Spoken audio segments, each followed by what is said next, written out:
right, guys, welcome back to Everything Octagon. Vegas 90 has just wrapped up. We're going to do a reaction slash recap video of all them fights. I'm going to go through the entire card, starting from the early prelims all the way up to the main event, and just give you my opinions and reactions. What an awesome card, though. No contests, not very many eye pokes or nut shots. You know, everyone was complaining about the quality of these fight night cards leading into 300.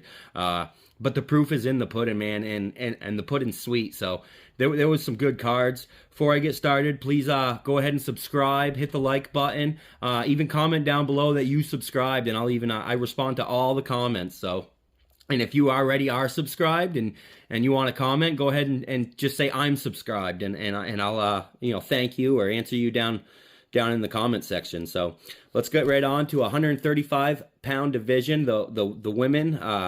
It was the early prelim opener of Mullins versus Norma Cornell.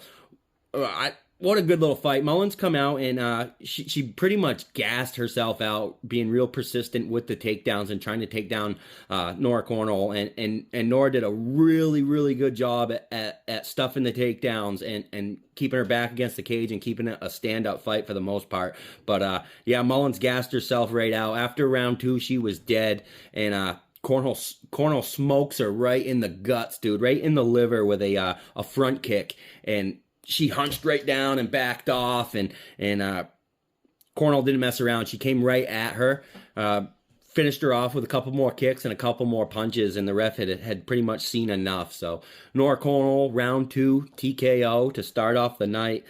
Not bad in my opinion, but 185 pounds, we got Dylan Budka versus Cesar Almeida. Now, Cesar Almeida is this the kickboxer from Glory Kickboxing. He holds a win over Alex Pereira. I believe they have they had a rivalry, and Pereira got one on him, and he got one on Pereira. And I think that he's seen Alex Pereira's success in the UFC, so he says, hey, why don't I give it a shot?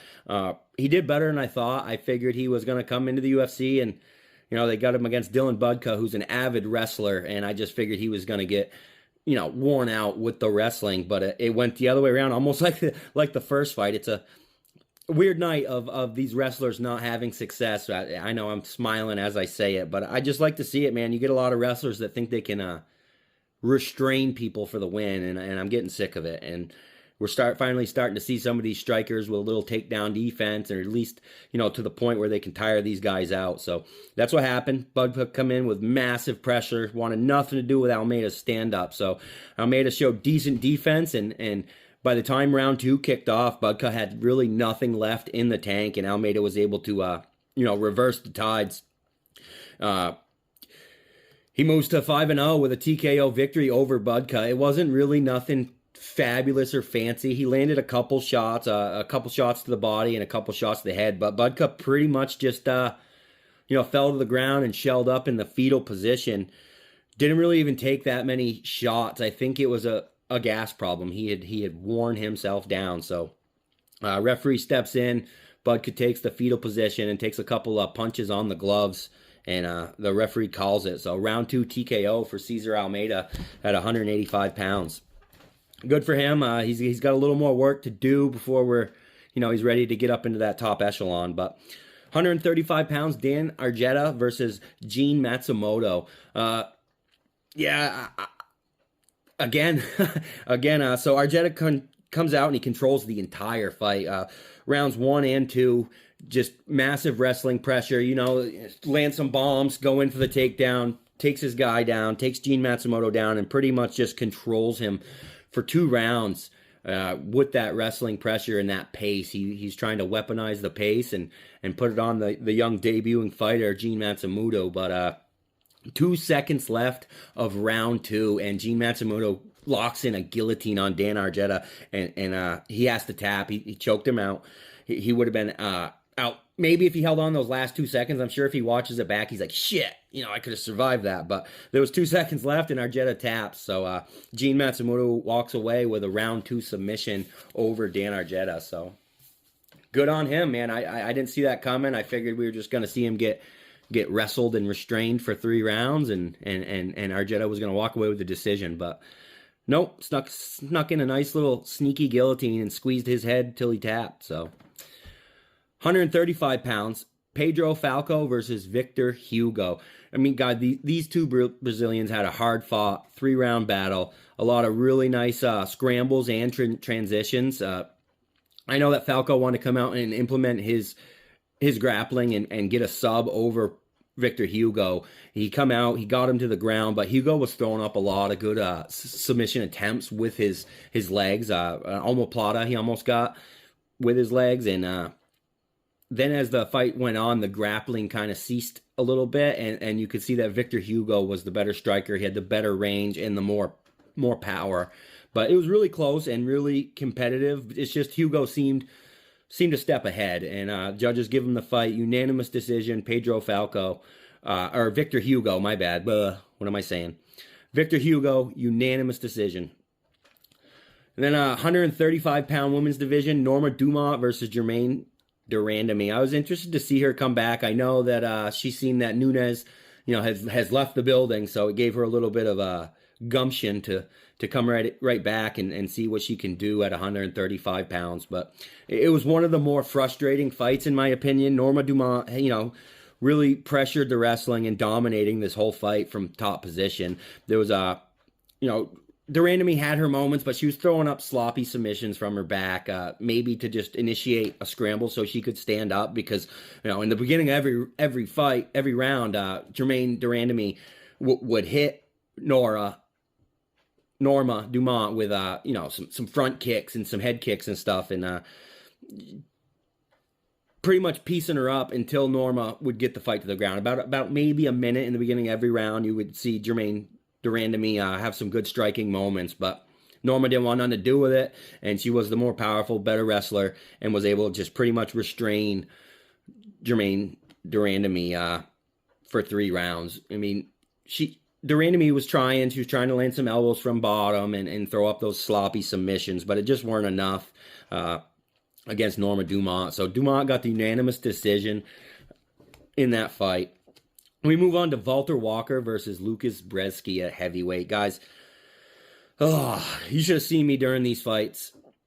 I need you guys all to, I need everybody to subscribe and grow this channel a little bit bigger so I can get more utilities and supplies, maybe so I can start doing some live reactions, because during this fight, I was flipping out, man. What a fat, sloppy pig Walter Walker is. I was, I seen some of his older fights and said, you see him ground and pound some, weak-ass fighter from another organization, and you think he's good, and then he comes out against Lucas Brzeski, who hasn't won a UFC fight in at all since he's gotten on into the UFC. He's 3 fights, no wins. So, and Lucas Brzeski actually looked good against Walter. It was sloppy, man. He was taking him down, holding him down. He weren't even posturing up and laying down any power on Lucas Brzeski. Again, it was like he just wanted to ride out a decision victory, and no skills at all. I mean, he was getting pieced up by Lucas Brzeski and falling into his punches just to grab him because he's the heavier man.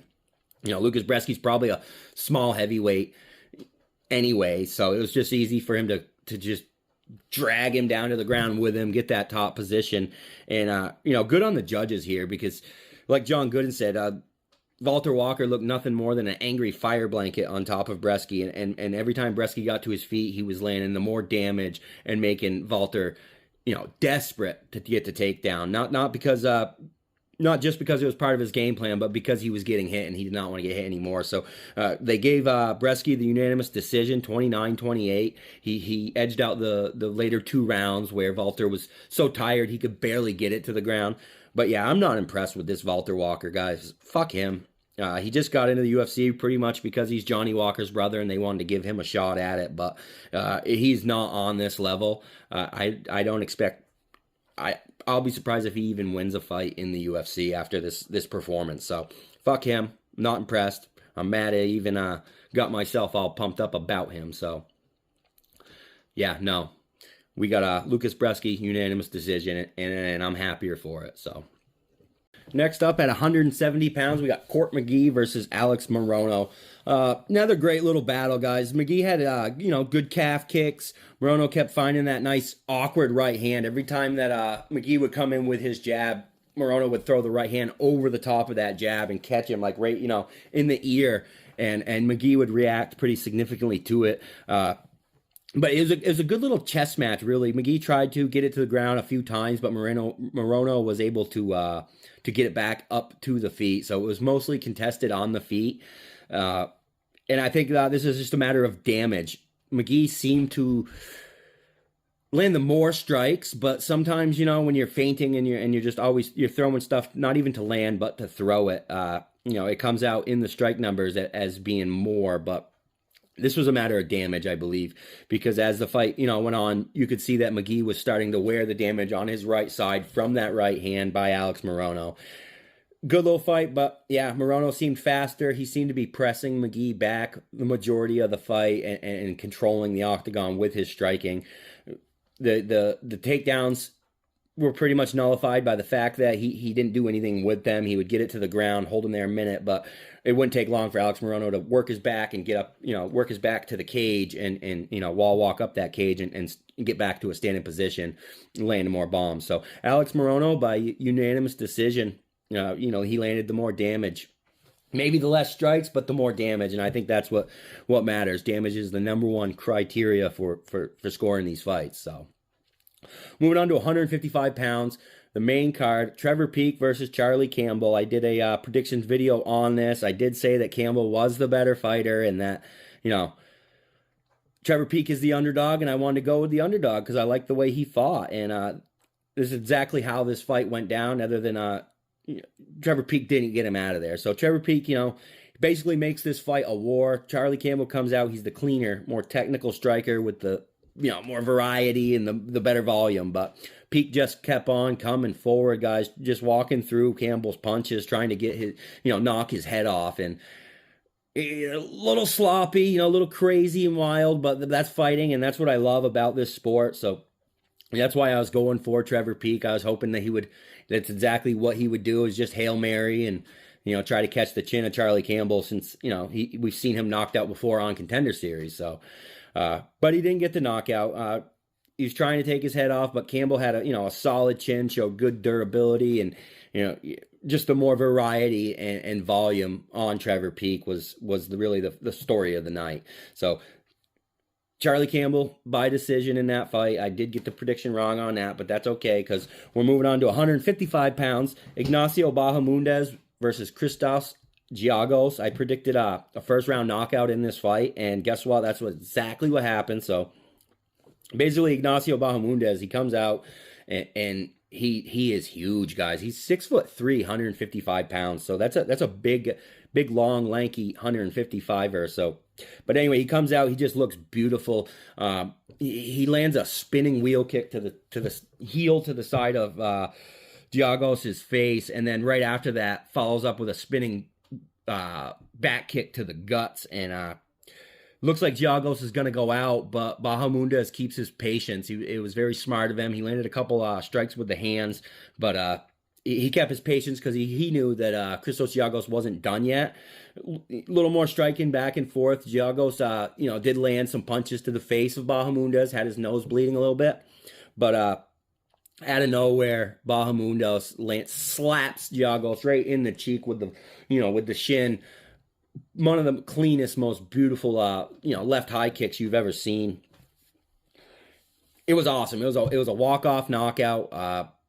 Bahamondes knew that there was no reason for any more punches, and it was just that one kick. Giagos goes down. I mean, flush to the mush, shin to the chin, knockout by Ignacio Bahamondes in round one. Now, watch out, 155-pound division. I know it's the most elite division, and you get a lot of these up-and-coming guys, but he's 6'3", 155 pounds. That's a big, long kid for 155 pounds, so watch out for him. I actually wouldn't mind seeing the fight that we just went over, Trevor Peek, Charlie Campbell. I wouldn't mind seeing Charlie Campbell versus Bahamondes in his next fight. That would be a nice little match. They both had some beautiful striking, and I'd like to see how how them two guys intertwine in a fight. But yeah, moving on to Morgan Charrier versus Chepe Mariscal. Another awesome fight. It could have gone either way. Morgan Charrier seemed to be the faster, more athletic fighter at the start, but as the fight went on, the grittiness of Chepe Mariscal really started to take over. He was just so weaponizing his pace, punches in bunches and then shooting in for the takedown. He really had to keep, kept Morgan Sherrier thinking a lot. He was using all facets of MMA, and just his ability to brawl and mix it up and just keep him thinking was, I think, what was holding Morgan Sherrier back. So, I mean, he wouldn't let Sherrier get any distance. He kept it nice and close, up, a lot of clinch fighting, a lot of ripping him to the ground and ground and pound. They were really evenly matched, to be honest, but Chepe Mariscal just wore the Frenchman down, dude. It was a split decision, but I think it was just the chaos and the output of Chepe Mariscal that got him the split decision on this one. But that's kind of the way I had predicted it. Mariscal by decision. I figured he was going to just be the grittier, tougher fighter, not necessarily the best. I knew that Morgan Sherrier was a very highly touted up and comer out of France. That there was France loves him, but yeah, I knew that Chepe was going to be the more fighter that was going to turn it into a fight, and if the judges could see from that angle that he would get the decision, so he did. Alexander Hernandez versus Damon Jackson for the co-main event at 145 pounds. Guys, Damon the Leech Jackson, now we know why they called him Damon the Leech Jackson. He's got, slick jiu-jitsu. He clings to you, like stink on shit, man. Alex Hernandez really couldn't get away from the grappling of Damon Jackson. The stand-up was pretty even. Damon Jackson was landing some nice, hard calf kicks on Alexander Hernandez that he was kind of pretending didn't hurt him. But the story of the fight was really Jackson's ability to get Hernandez's back and control him towards the end of each round, at least rounds 2 and 3. He got on his back, and that's how the round ended. And it's just a bad look for Hernandez. This was another split decision, but it was a little bit awkward. It was, the way I look at it is the striking was even, and the grappling definitely goes to Damon Jackson. So in my opinion, you give Damon Jackson the fight. I had it 29-28 on my scorecard. 2 judges gave Damon Jackson 29-28, but 1 judge give the fight to Hernandez, gave all 3 rounds to Hernandez. Not sure what he was looking at there. I think the right guy won here. So Damon Jackson wins a very, very, very tight split decision, and the grappling was the name of the game in this fight. So. And moving on to the main event of the evening, Brendan Allen versus Chris Curtis at 185 pounds. Guys, what a solid fight. If you don't know, these guys fought before, and Brendan Allen was basically, in the lead, I would say, in the first fight, and Chris Curtis had backed him up against the cage and landed some bombs on him and gets a TKO victory over Brendan Allen. So they made the second fight. This was on short notice. Brendan Allen needed someone to step in, and Chris Curtis was there to do it. So Chris Curtis, he showed, as usual, excellent boxing skills, but Allen was much more diverse with the leg kicks, the grappling, and he got the back of Curtis several times throughout the whole 5 rounds. Curtis did defend the choke well with them. He has no neck and big old shoulders, so you can ride his back all night. You're probably not getting the rear naked choke on that boy with them shoulders. He can kind of just shrug you off with them big old monster shoulders. So, but Allen just looked better. He started to gas out, maybe 4 or 5. It looked like he was going to gas out. I did say in my predictions video that if anyone gasses out, it's going to be Allen. So he had me worried there, but he fought through it.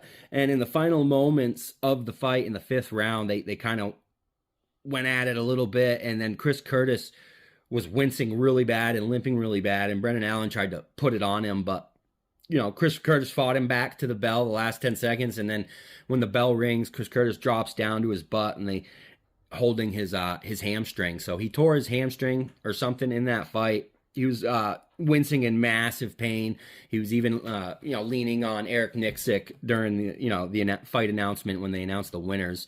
The team helped him limp out of the octagon, and so hopefully his leg's all right.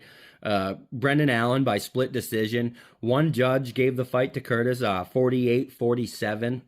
That's 3 rounds to 2 for Chris Curtis. But then another judge gave 48-47 to Allen, and then the 3rd judge gave Allen 4 rounds, 49-46. So I mean, they're both so tough. It really could have gone either way. I wouldn't mind seeing the third fight with those. You know, Chris Curtis has got a finish on Allen. Allen's got a split decision on Curtis. So I wouldn't mind seeing the third fight of those two. It was fun to watch. I'd watch it again. Either that, or he said he would love to fight Strickland. That would be fun to watch. You know, Strickland.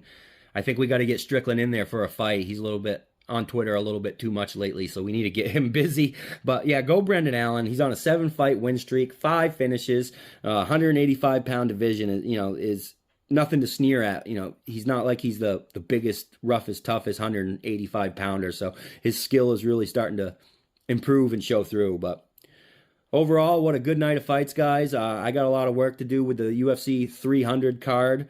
A bunch of fights to predict and videos to make. So I'm going to get back at it, but please do me a favor and like and subscribe. Tell your friends, comment down below that you subscribed, and or create conversation somehow. I respond to everybody, so go ahead and, you know, let's have a conversation. All right, guys, take it easy. You have a great day. Rock on.